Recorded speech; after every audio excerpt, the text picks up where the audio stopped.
This is the first step for the biryani, Habibi. It looks so pretty with the sun. A little saffron first for the color. Okay, Grandma. Then the cloves? Yes, perfect. You're a good.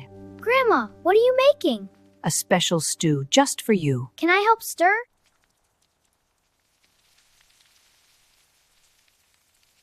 See, a steady hand makes all the difference. Wow, Grandma, can I try? Of course, dear.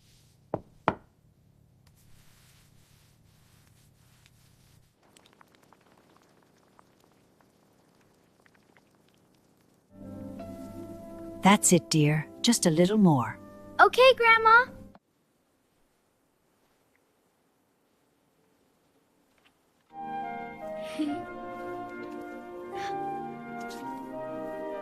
That's it, dear. Just like that. Like this, Grandma? Perfect. You're a natural. Yay!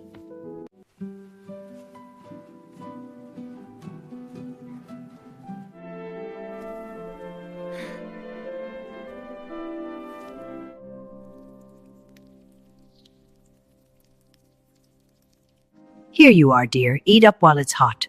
Thank you, Grandma. It looks delicious. You're welcome.